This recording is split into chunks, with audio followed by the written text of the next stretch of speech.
Hello, everyone. Welcome back to Podcast Conversations on Philippine History, Politics, and Society. We are your hosts. I am Lican Delaria. I am Vecal Porja. At ako si Joselito Ebro. At isa na naman itong bagong episode ng ating ongoing series, Bagay-Bagay, Objects of Philippine Life.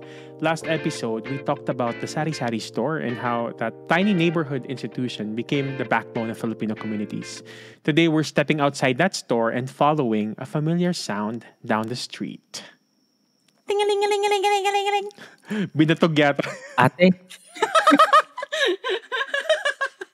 Okay. Ten-en-en. pinatog. Select. Oo, yan. Ayun. Manang. Manang. Ayun. Pabili po yung brown. Kasi favorite ko brown? yung chocolate. Chocolate. Chocolate. Ayan. Ang galing kasi naalala ko yung sound pa lang, no? Alala ko na kung ano yung dapat kong bilhin. Kasi yun nga, paborito kong chocolate. Kayo ba? Anong paborito nyong ice cream noon? Ako cheese. Ako rin cheese, oo. Kung dirty ice cream. Gusto ko yung medyo textural experience sa parang may mga blocks of cheese. May something. Oo. Saka wala yan dito eh. Cheese ice Sa cream. US, no? hindi sila nag-flavor ng cheese. Nung kinakwento ko yun sa mga tao dito, sabi nila, ha? Cheese flavor na ice cream. Sabi ko, sarap kaya. Weirdo. Or avocado. Avocado, Actually, wala masarap rin. din yung avocado ice cream. Yes, yes, Oo. yes. Yeah. At ngayong araw nga, we are diving into sorbetes o mas tinatawag natin na dirty ice cream. Clarify lang natin, no, walang madumi dito sa ice cream na to. In fact, Taste Atlas ranked Filipino sorbetes as the 5th best frozen dessert in 2023. Taray. Totoo kaya yan? Eh, itong Taste Atlas naman, napaka-unscientific na methodology yun. Ewan ko ba kung bakit mga Pilipino give na give dyan sa Taste Atlas na yan, ano? Yeah, but we'll take it. We'll take it. Yeah. Okay na, oo. Filipino bait nila. Yeah, true. But you know what's interesting and fascinating about sorbetes, no, is how it transformed from, in a way, an elite luxury item in the 1800s to become this very accessible treat that every Filipino child knows and loves. The story, of course, pag-uusapan natin this episode, involves ice shipped from Boston, the first ice plant in Southeast Asia, and a manual contraption called the garapinera, which families would crank for hours to make ice cream. Pag-usapan din natin kung paano yung American ice became Filipino sorbetes. So, why commercial ice cream companies tried to brand it as dirty? At paano naman yung Filipinos turned that insult into a badge of pride? Plus, tingnan din natin challenges facing sorbetes today as traditional methods clash with modern regulations. Okay, so kuha na ng ng cone, or ng buns, di ba? And let's dig into the sweet, complex history of sorbetes. So, the story of sorbetes begins with something that pre-colonial Philippines never had, no? Ice. Yellow. No, in fact, wala tayong word for it. Yellow is actually Spanish, no? Our tropical climate made it impossible for natural ice to form and to be solid in a way that we can actually eat it. So our ancestors focus on ambient temperature sweets using tropical fruits and coconut. At lahat ng yan magbabago by April 1847 when an American company called Russell and Sturgis made history. So dinala nga nila itong ice from Boston to Manila Harbor. So imagine that, frozen water traveling halfway around the globe in the age of sailing ships. Yeah, that's so cool. At hindi lang din yan one time, big time na napakana nila, Kasi the following year, October 1848, a royal order made ice permanently duty-free in the Philippines after an American trader named Charles Mugford petitioned the Spanish government. So, Russell and Sturgis saw the opportunity. They built the Philippines' first artificial ice plant at Calle Baraca in Binondo. Though the company went bankrupt like 6 years later, and businessman Julio Wheat took over the plant. Interesting din na mabanggit yung ice cream reportedly made its first debut at a really significant moment. At yun nga yun nung September 1898 at a banquet celebrating Philippine independence. So ang galing, no? It was served as Party na lang yan. Oo. dessert during Emilio Aguinaldo's presidential inauguration Diba? in Malolos. Timing na timing din talaga, no? Independence as ice cream. And syempre, no, siguro pwedeng sabihin na serving ice cream at that banquet demonstrated a certain wealth, progress, or affluence. Kasi nga, yung dessert na yan, yung ice, kumbaga, ay mahirap pagilapin, hindi siya readily available sa Pilipinas. Yes. So having it in that special celebration is kind of a statement, di ba? Kaya natin makipagsabayan. Kahit walang yelo rito, may yelo sa ating mesa. Anyway, it's not like the idea of sorbetes is so foreign by that time. Kasi by 1875, a Manila Directory already mentioned both sorbete and helado as separate products, though commercial manufacturing hadn't really begun yet. Only restaurants that cater to wealthy families and the wealthy homes can afford it. So the American colonial period brought the real revolution nga to this item. Since 1902, the US government built the Insular Ice Plant in Ermita. So hindi lang siya random na ice plant, no? Ito yung first permanent structure built by the Americans in the Philippines and Southeast Asia's first large-scale manufacturing facility. Ito yung structure na malapit sa Quezon Bridge na ngayon ay tinatawag na, or tinawag din dati na Puente de Colhante. And I think dyan din galing yung yung phrase na mabilis pa sa alas 4. Oo, tama. Yeah. Kasi yung workers nung plant, no? Oo. Naalala ko yung story na yan. There was this military surgeon, William Henry Corbusier, who arrived in 1898 and really pioneered American ice plant development dito sa Pilipinas. And sabi nila, he even loaned ammonia supplies to San Miguel Brewery to keep their production going. Meanwhile, the commercial ice cream business was taking off. M.A. Clark opened the first commercial ice cream business on August 17, 1899 at Plaza Moraga. That same year, an army cook named William J. Schober introduced something called Magnolia ice cream, which he eventually sold to San Miguel Brewery Company in 1925. But the real Filipino innovation came with the Garapinera, this ingenious manual ice cream maker that emerged during the American period. So, picture a metal cylinder for ingredients sitting inside a wooden bucket filled with ice and salt. So families would take turns cranking this bevel gear mechanism for an hour. Grabe, no? Isang oras. So yung calories na makukuha mo sa dessert, na-burn mo na. Sobra pa. Dapat masarap talaga yan. Yes. Oo. Kasi di ba pag nag-churn ka ng ice cream, kailangan constantly siyang umiikot. Tapos yung salt, when you add it to ice, it actually lowers the ice's freezing point below 0 degrees Celsius. So it creates this temperature cold enough to freeze the dairy mixture. Originally, they used cow's milk and eggs, just like Western ice cream. But of course, in the Philippines, a lot of these things are quite expensive. Filipino ingenuity soon created something entirely different. So Carabao milk replaced the expensive cow's milk. Water buffalo milk was more readily available and affordable. So obvious na choice yun. And then came coconut milk as an even cheaper alternative. But the real game changer was adding cassava flour as a stabilizer.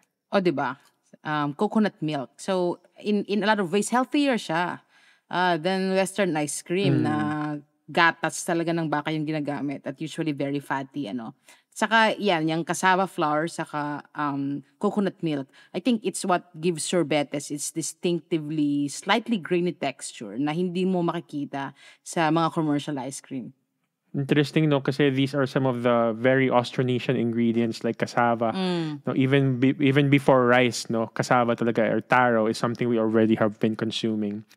But then going back to the sorbetes, some of the early flavors of ice cream sold in the Philippines reflected local tastes completely. No, isa sa mga popular na flavors yung mantecado, which is essentially butter flavor or yung very creamy na flavor.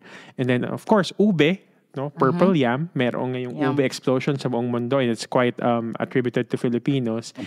There's also queso helado, which literally means iced cheese. No? Yum. There's also pinipig, made from toasted and pounded rice, and tropical fruits like langka or jackfruit, mango, and buko or young coconut. No? Dami palang very Filipino ingredients nga itong mga to, no? Yeah.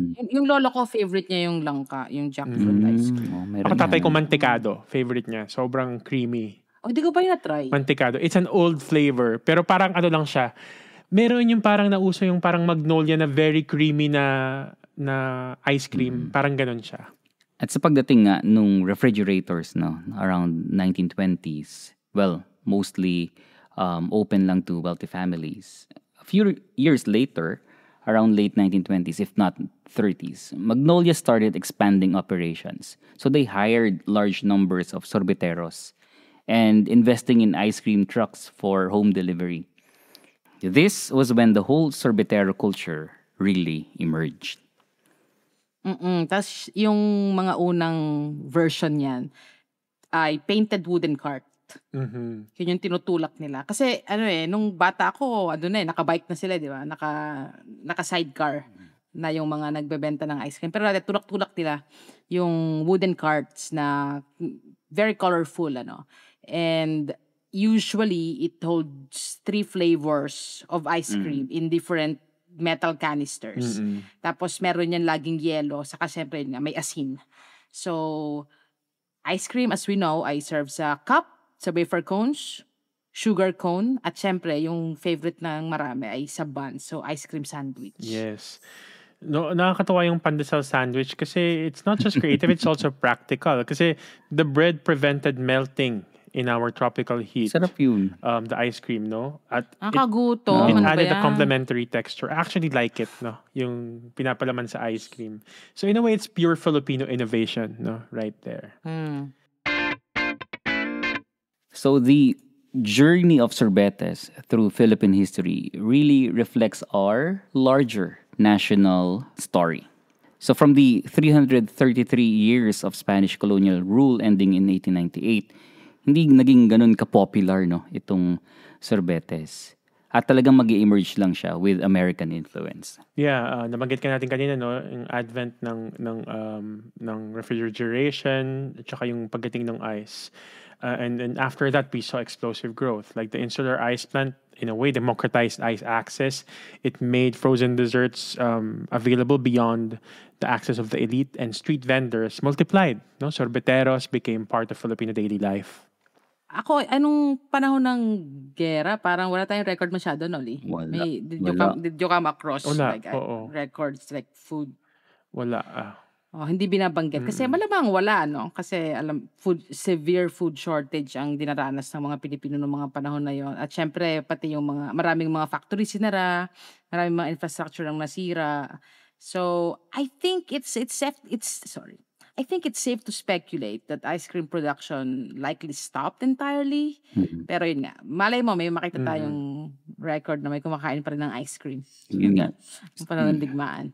Nabanggit ni Beck, no, obvious yung reason na yan. Kasi nga naman, when people are struggling for basic survival, mas priority nilang mabuhay. So kung ako rin, kung sa panahon ng giyera, no, unahin ko bang maghanap ng ice cream kaysa bigas? Siyempre, Yeah. unahin ko yung rice. Correct. Because rice is life. Oo. Diba? And then, of course, after liberation and independence, 1946, sorbetes will make a comeback. The post-war period saw Filipino entrepreneurs taking over from American businesses. Local ice plants reopened and sorbeteros returned to the streets. The broader economic instability and inflation from the IMF interventions definitely affected, no, yung street vendors, especially in the latter half of the 20th century. So may restrictions on public gatherings, yet somehow, sorbetes culture survived. The sorbeteros kept pushing their carts and even kept ringing their bells. No? Ipagpapatuloy natin ang kwentuhan after this quick break.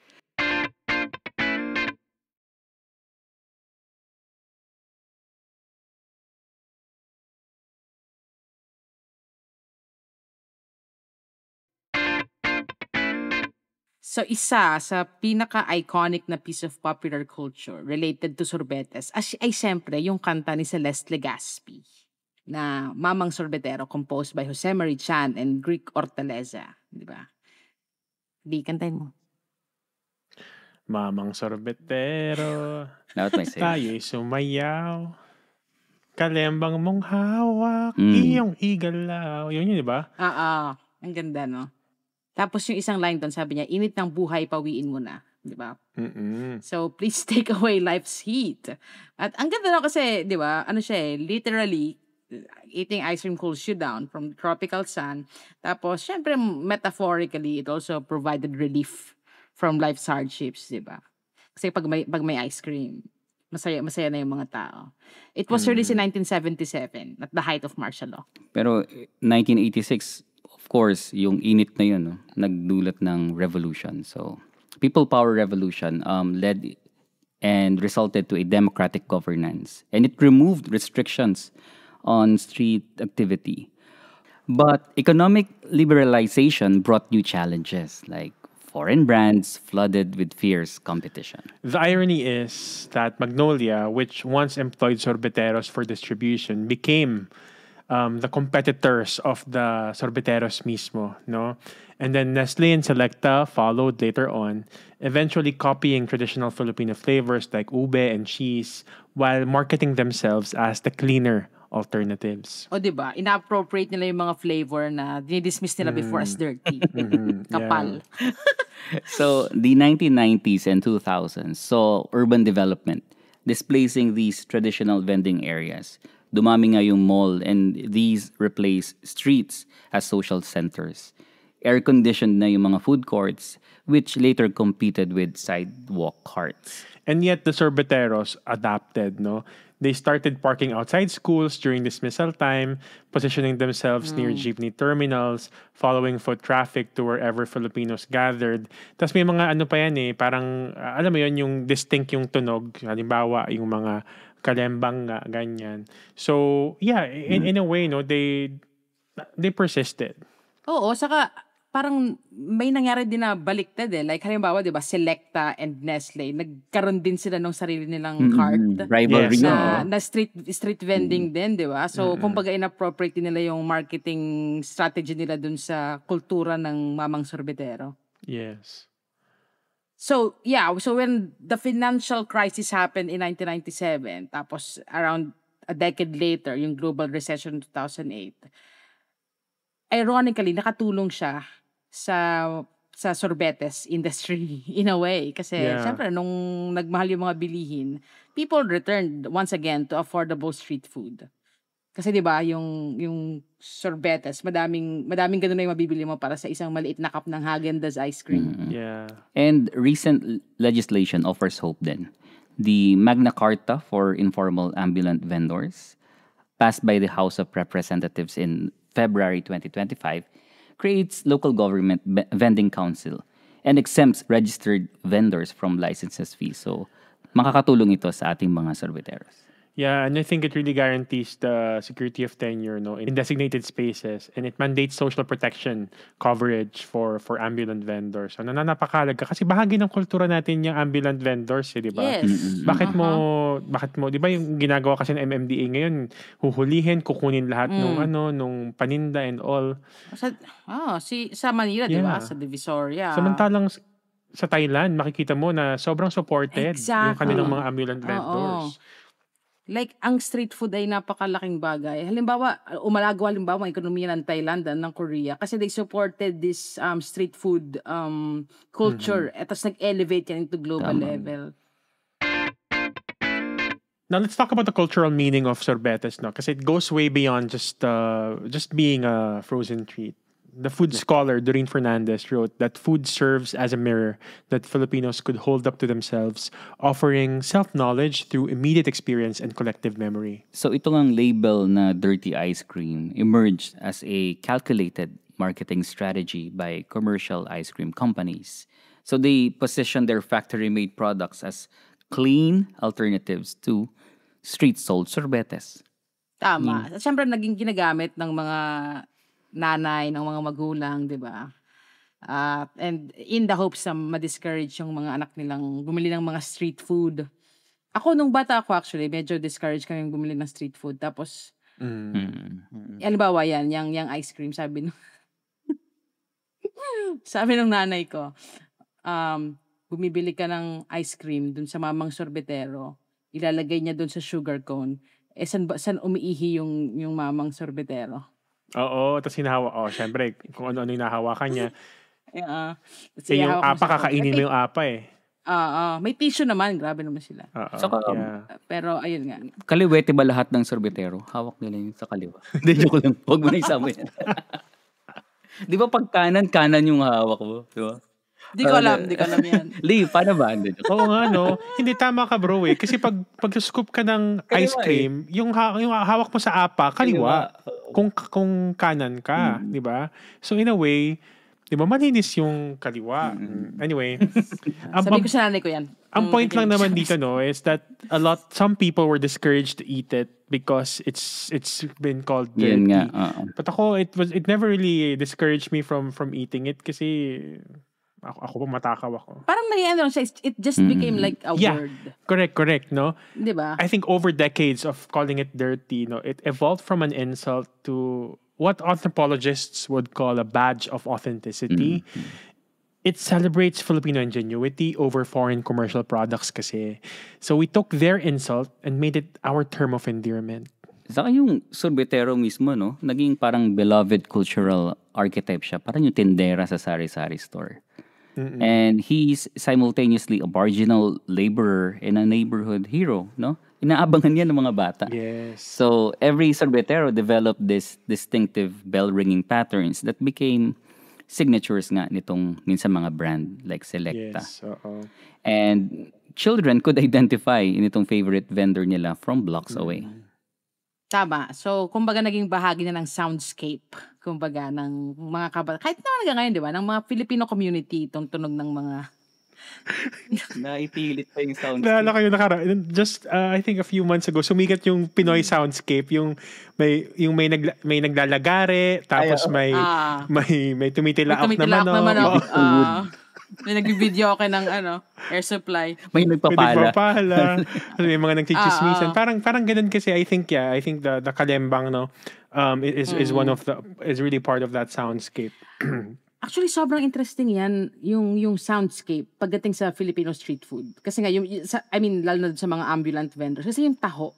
Di ba? Di ba? Like, merong very specific pitch. Meron yan. O parang yung pandesal.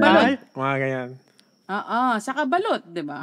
Balot. Saka tama, iba yung bell ng ice cream sa bell ng binatog. Yes. Tapos yung puto, may may parang horn, di ba? Parang so interesting. Ang ganda, no? Interesting. Gawa ng paper yan. Pwede.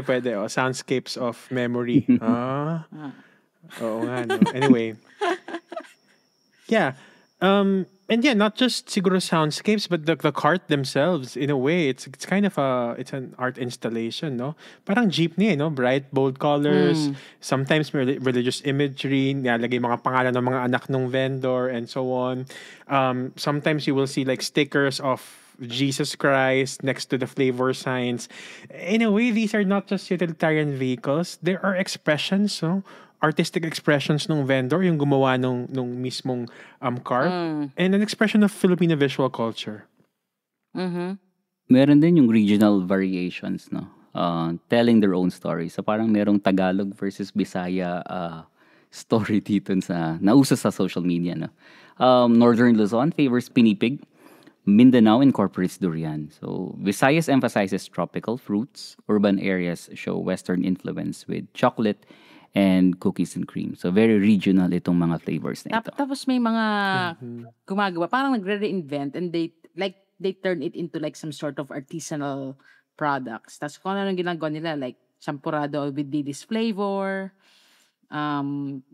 green mga gawin bagoong. Meron.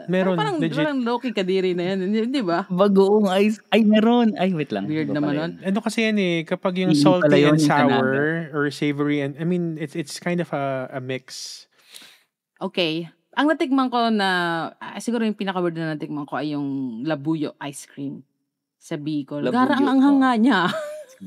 Mm. Meron ako natikman na ganyan na parang I think sa La Union Mm. na kakaibang flavor na parang yeah, I think may mga ganyan mga artisanal ice cream na nagse-serve ng iba't ibang Filipino flavors. I think very much inspired by the Manong Sorbetero, no? And aside from the flavors, the serving methods also carry meaning. So, kapag, di ba pwede kasi tatlo kasi yan eh. So, pag nagpa-serve ka, pwedeng halo na isang scoop nito, isang scoop ng cheese, isang scoop ng chocolate, isang scoop ng cookies and cream, parang ganoon. You are able to maximize value, no? And aside from that, yung idea rin ng pandesal sandwich, yung ice cream sandwich, no, na in a way it's a uniquely Filipino idea na very practical, at the same time distinctive kasi pandesal is also a Filipino identity marker, culinary marker. So in a way, the pandesal sandwich became uniquely Filipino. It's practical, yet it's also in a way distinctive. And it's yummy. Mm-mm. So yung mga Yes. sorbeteros even develop routes based on school schedule and weather patterns. So alam nila yan kung kailan yung labasan ng mga bata. Kasi doon sila kumikita. So they built decades of long relationships with customers who grew from children to grandparents. At some families have been buying from the same sorbetero for many generations. May suki nga kami, naalala ko nung bata ako. Hapon yan lumalabas habang naglalaro kami. Abangan na, di ba?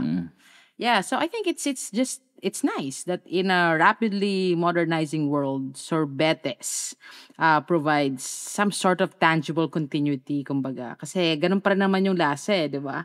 Ng ice cream ng sorbetes. Kasi umuwi ako recently and I had it again. It's really nice, yeah. Yeah. Tsaka hindi lang actually yung dirty ice cream eh. Meron din yung mga naglalako na naka-styrofoam, yung mga ice buko. Alam mo yun? Yung Ice mga scramble. parang naka-stick. Ice scramble. Kumbaga, ang dami na nating varieties of iced snacks and desserts being sold in the streets. And I think part ito ng pag-evolve from the dirty ice cream, no? It's an evolution, at the same time it's also an act of cultural preservation, no? Yung different flavors lalo na nagta-travel through time pero nananatili pa rin talaga na delectable at really part of the Filipino palate. Today, sorbetes industry faces a complex reality. So, international recognition arrived with Taste Atlas rankings, sparking Filipino pride and media coverage. Yet, yung mga daily realities ay nandyan pa rin. Tumaas yung presyo ng mga bilihin, lalo na yung mga ingredients na ginagamit para sa paggawa ng sorbetes, 'di ba? Halimbawa, asukal. Yung mga surge in prices. Naapektuhan syempre yung tubo ng mga mamang sorbetero natin. At yun nga, recently they report that earnings o yung mga kinikita nila na dati kaya nilang kitain ng isang araw, ngayon inaabot ng 2 o 3 araw. Meron ding mga health regulations, no? Which of course are challenged to the idea of what the dirty ice cream is. Halimbawa, the Food Safety Act of 2013 established comprehensive oversight under the Department of Health, the Department of Agriculture, and the Food and Drugs Administration supervision. Presidential Decree 856 requires sanitary permits with 6-month renewals, health certificates, and barangay clearances that cost from 500 to around 5,000 pesos annually. So imagine the lowly sorbetero, no, being subject to all these requirements. So may mga microbiological studies din that confirms findings of coliform and staphylococcus traces dito sa mga dirty ice cream na ito. Though similar contamination occurs in factory production too. Ang difference lang is yung perception and resources for compliance. Parang lugi lagi Yeah. itong mga dirty Yeah. ice cream Tama. vendors. Yung tanong ay, did you die? Did you die? Diba? Pero yun nga tama yung sinabi ni bro, nangyayari din, pag check mo din yung mga factory product, ganun din, meron din namang mga ganong klaseng contamination. Sa totoo lang, in fact, isa sa mga myth ay yung idea na mas malinis kumain sa mga restaurant kaysa sa street food. Hindi totoo yun. I think mas mataas yung risk ng food poisoning sa mga restaurant kasi kunwari kapag Yes. kakain ka ng kwek-kwek sa kalsada na piniprito sa harap mo, 'di ba? Mm. Na bagong luto. Actually, tingin ko mas safe yun mas malinis. Pero yeah, madalas itong mga sorbetes businesses na hanggang ngayon ay nagsusurvive ay family business. It survives through family networks, ano. Yung isang example dyan ay yung Six Angels Ice Cream Shop. Di ba? So, parang, parang siya yung may-ari ng mga cart. So, at sabi ni Marlon Kanaway na may-ari ng ice cream shop na to, they use real fresh ingredients like mango and melon every day. Pero interesting din, no? Kasi may mga ganyan na small players, pero meron ding talagang mga malalaking commercial brands. But there's a kind of cross-pollination happening kasi the commercial brands copied Filipino flavors. But now, traditional sorbeteros are offering what used to be like foreign flavors kasi meron ng cookies and cream, di ba? Dati, there were boundaries that once defined cultural differences, but now they are really like blurring. Yeah. Tapos interesting kasi yung cookies and cream sa sorbetero, iba din yung lasa no? Like, andun pa rin yung sorbetes taste niya. The Filipino diaspora maintains connections through sorbetes. So, businesses like Cariton Sorbetes operate in Melbourne and Sydney. Tourism grows as travelers seek authentic experiences through balancing cultural preservation with food safety. Or food safety standards remains challenging. Yeah, so interesting din yung mga modern innovation ngayon sa mga nagbebenta ng sorbetes. Kasi halimbawa, tumatanggap na sila ng GCash. 'Di ba? Tapos yung iba naka-electric bell na. Yung pinipindot na lang. Recording na yung iba, no? Oo, 'di ba? Actually may mga food vendors sa Divisoria nire-record nila yung sinisigaw nila. Oo, no? Yung paulit-ulit, nakakarindi. Tapos, yeah, at like what I said earlier, nakabike, actually nakaramihan. Konti na lang yung nagpo-push cart. Because it makes more sense, di ba? So, yung mga iba parang, hindi nito yung bell or whatever. Pero tingin ko, I mean, kung papadali nito yung buhay ng mga tao, di ba? Bakit naman hindi? Saka ang init na kaya ngayon. Pero yun nga, of course, the government will have to have some kind of oversight, especially when it comes to food being sold, eaten by Filipino citizens. The Department of Health roadmap 2024-2026 prioritizes street food safety through what they call the hygienic hubs. No? So in a way, they hope to potentially transform or eliminate the traditional practices like dirty ice cream being sold on carts in the streets. So the question becomes, can sorbetes maintain its essential character while meeting modern standards such as this? So mula dun sa tons ng yelo na dinala pa mula American East Coast, mula Boston, tapos hanggang sa internationally na-recognize na ang sorbetes as a world-class dessert, di ba? Kitang-kita yung ingenuity, kumbaga, ng mga Pilipino when they transformed American ice cream technology through local ingredients and methods into something that is uniquely ours. Kasi, di ba? Yeah. Pag sinabing dirty ice cream, sorbetes, Pilipinas talaga yung naiisip. Yeah, and you know what? Whether future Filipinos will still hear sorbetero bells or taste cassava textured ube from colorful carts, it kind of remains uncertain. But we know that the story of sorbetes, how resilient it was, how adaptable and distinctly Filipino, the flavors that it churned out eventually, kumbaga naging bahagi na yan ng ating kultura, no? And for a country that is so hot all the time, no, I think itong sorbetes talaga brought us some kind of chill and relief from the tropical sun. So, it really is kind of part of our identity. Yun. Sa ating next episode, matamis pa rin ang pag-uusapan natin. At for sure, maraming makaka-relate dito. Abangan nyo yan. Yes, so ihanda ang mga ngipin at mag-toothbrush kayo para sa episode na yan. For now, please visit our website, podcast.org, for more information about the show and follow our social media pages for the latest updates on our new episodes. Salamat sa pakikinig and as always, have a good day.